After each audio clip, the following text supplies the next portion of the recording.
Fala, guys, beleza? Então, nos últimos dias vimos uma queda vertiginosa de mais ou menos 20% no Bitcoin e uma turbulência também significativa no mercado de ações dos Estados Unidos. Então, provavelmente você está se perguntando o porquê de tudo isso, se vamos entrar em recessão e o que esperar, né? Então, eu vou começar explicando aqui um pouquinho o que é que aconteceu no mercado no Japão e o que provavelmente nos levou a tudo isso. Primeiro eu começo com essa thread aqui, né, no Twitter, que explica de forma bem superficial, mas aí a gente vai desenvolvendo. Primeiro ele fala, o mercado japonês crashou em 20% nos últimos 2 dias por causa de uma coisa chamada carry trade, né, uma técnica que está se desfazendo lá. E a Nasdaq também o mercado do S&P 500 nos Estados Unidos, em modo geral, está em um território de correção. E aí aqui ele fala, então, e aí ele explica, né, o que é esse carry trade. Aí ele fala, então, o Japão tipicamente mantém os juros bem baixos, né? Então as pessoas pegam a moeda japonesa emprestada e aí elas saem do Japão para investir em moedas mais fortes, em moedas onde estamos com um retorno mais alto, juros altos, né? Assim como vem acontecendo nos Estados Unidos e na Europa, que a gente vê os juros bem altos, né? Os juros bem altos. Então, ah, esse trade fez com que a moeda do Japão se desvalorizasse, né? Porque as pessoas estavam vendendo a moeda japonesa e transformando essa moeda japonesa em outras moedas. E aí comprando ativos em outros países, né? O que levou com a desvalorização da moeda japonesa, fica bem mais barato para o Japão exportar, o que deu um boost nas empresas locais japonesas. Mas aí, de repentemente, o Banco do Japão resolveu aumentar de forma não esperada a taxa de juros, né? O mercado tinha como expectativa que eles subirem a 10 basis points, né? O que é 0,10. E aí, do nada, o Banco Japonês, o Banco Central, subiu 0,25. E aí levou esse pessimismo generalizado, né? E aqui ele termina falando, ou será que foi os dados fracos de trabalho do mercado americano, né? Que é aí que isso está nos levando a uma recessão. E aí ele fala, eu não sei. E aqui, né, o cara do Breaking Bad, o cozinheiro lá, ele fala, Jesse, o que é que você está falando? E aí a gente vai desenrolar mais e explicar mais sobre tudo isso, beleza? Então, esse gráfico aqui mostra que, historicamente, o Banco Central japonês sempre manteve a taxa de juros bem baixas. E desde 2016, a gente vê aqui que os juros ficaram negativos. O que é que isso significa? É que você toma empréstimo basicamente de graça, né?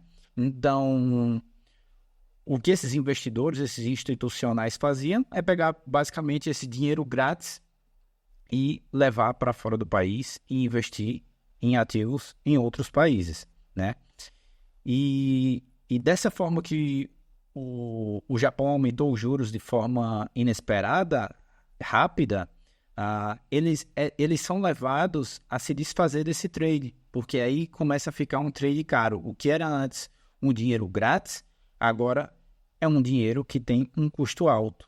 Portanto, então eles têm que fechar essas posições em países fora, por exemplo, nos Estados Unidos, eles têm que vender esses ativos, o que faz com que a bolsa americana comece a cair por causa dessas vendas, e aí ele transforma esse dólar de volta em moeda japonesa para pagar esses empréstimos.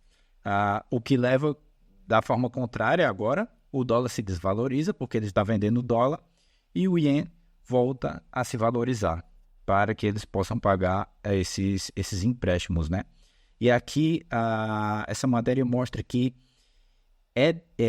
analistas do banco alemão, né, mostraram que o tamanho desses trades chegavam a 20 trilhões de dólares, tá? Então, o tamanho desse carry trade, né?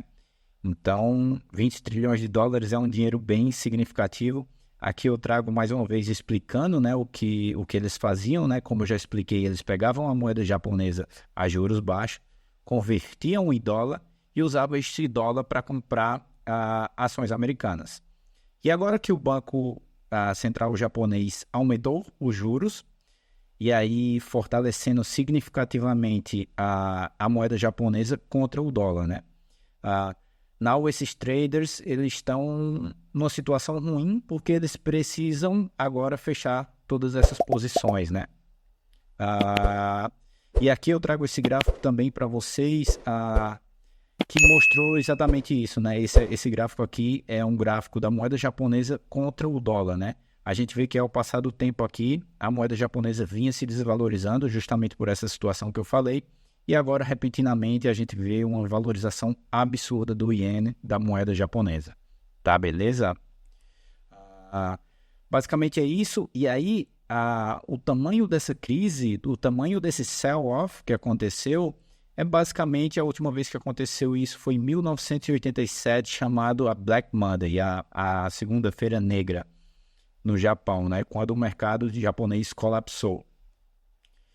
Mais um dado aí, né, o que mostra a grandeza disso tudo. E aqui, mais uma vez, aqui mostrando que o tamanho desse balance sheet era de 20 trilhões de dólares, ou mais ou menos 505% do PIB japonês, né? Então, uma quantia gigantesca.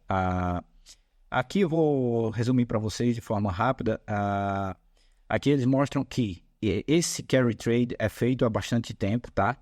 E aqui em branco temos o tamanho dessas posições desses carry trades no ano de entre 2005 e entre 2009, aqui em branco, o que eram posições gigantescas. E agora em 2024, aqui em branco, são posições bem menores do que aquelas vistas na crise de 2008. Então, isso mostra que essa queda pode estar limitada, essa queda pode já está na parte final, e que essa crise pode não ser tão grande quanto o que sabemos que aconteceu em 2008. Beleza? Aqui eu trago aqui alguns dados da economia americana, né? Claro que é muito importante, que aconteceu, que foi ativado a SEM Rule. O que é isso? É um indicador de recessão. Sempre que chegamos aqui nessa linha vermelha, essa parte de 0,5, significa que não vamos chegar à recessão, significa que a economia americana já está em recessão. Beleza? E, assim, um dado muito importante para a gente ficar de olho, e o que eu sempre digo, a gente tem que estar preparado não só para a alta do mercado, apesar dos sinais serem bem bullish, agora vem saindo métricas bem preocupantes, mercado de trabalho fraco nos Estados Unidos.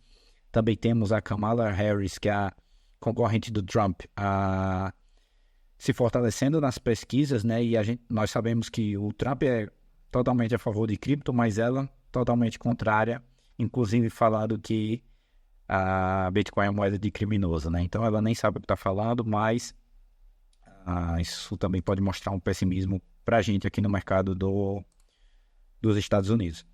E aqui também mais esse dado, né, mostrando que Chapter 11 é basicamente quando uma empresa preenche uma requisição de falência, né? Então a gente vem vendo aqui que desde 2022 estamos em uma tendência clara de alta, que empresas vêm sentindo essa pressão de juros altos, né? Isso aí é bem impactante. Pode chegar um momento que as empresas comecem a sentir mais e mais e mais e possamos ver aqui essa métrica subindo mais e mais e empresas quebrando, o que também pressiona o Fed, né, que é o Banco Central americano, a baixar juros, né? Vemos aí que o Jerome Powell, que é o chairman do Banco Central, ele já falado que em setembro aí há chances altíssimas de cortarmos os juros americanos.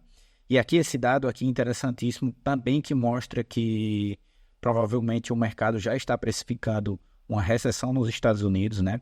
Aqui, antes o que era esperado um mês atrás para apenas 2 cortes de juros nesse ano de 2024, agora os investidores veem uma chance de 60% de um corte de 25 basis points durante uma reunião de emergência do Fed, né? Sabemos que a próxima reunião do Fed é somente em 45 dias, mas que o Fed pode a qualquer momento chamar uma reunião de emergência para baixar os juros. Se isso acontecer, sabemos que é bem negativo a curto prazo, porque uma reunião de emergência, né, eles têm acesso a dados que nós não temos, Então, quando eles fazem isso de cortar de forma emergencial, significa que a coisa está bem feia e que eles demoraram demais a reduzir os juros. Beleza? Então, agora o mercado está precificando quase 5 cortes de juros, né? O que significa, mais uma vez, que cortes emergenciais, cortes não só mais de 25 basis points, mas de 0,50, e aí precificando o mercado possivelmente uma grande recessão aí. Beleza? Aqui eu vou trazer rapidamente aqui uma análise bem rápida, mostrando que estamos aí numa correção saudável, beleza? Aqui batemos na Fibonacci, puxar o Fibonacci aqui de baixo, beleza? Uma retração de Fibonacci. A gente vê que batemos aqui no coração da Fibonacci, que é essa que eu sempre falo, 0,5 e 0,618 de Fibo. Aqui, ó, batemos exatamente no 0,5 agora, o que é bem saudável, beleza? A gente vê os indicadores estocásticos RSI resetando aqui. A gente sabe que toda vez que veio para baixo, chegamos aqui sobrevendidos, a gente vê um sinal forte de alta de volta, né? Um bom sinal também. E aqui eu vou dar um Ctrl+C, Ctrl+V. A gente vinha há muito tempo aqui, desde 28 de fevereiro de 2024, se movimentando dentro desse caixote. E agora a gente faz esse rompimento para baixo. E o interessante aqui, ó, que eu dei um Ctrl+C, Ctrl+V nesse caixote. E aí eu vou para baixo e a gente vê que a gente beliscou exatamente ali no fundo do caixote, né? Mostrando um padrão aí que o mercado vem se movimentando. E aí perdemos também esse Bull Market Support Band. Seria interessante recuperar o mais rápido possível. Mas esse cenário de incerteza, mercado precificado recessão, a gente sabe que é o curto, médio prazo aí, podemos sentir mais dor aí no mercado, o mercado pode cair mais, mas vamos lembrar aqui de dar um zoom out, galera. Eu vou até botar aqui no semanal do Bitcoin, vamos dar um zoom out aqui, e sabemos que a longo prazo, quem segurou o Bitcoin por mais de 4 anos, desde 2009, nunca perdeu dinheiro, tá? Nunca perdeu dinheiro. Então é só paciência, foco no longo prazo, segurar aí, colocar um alvo de 3, 4 anos e é isso. Vamos que vamos, obrigado por assistir, deixa o like, compartilha, tamo junto.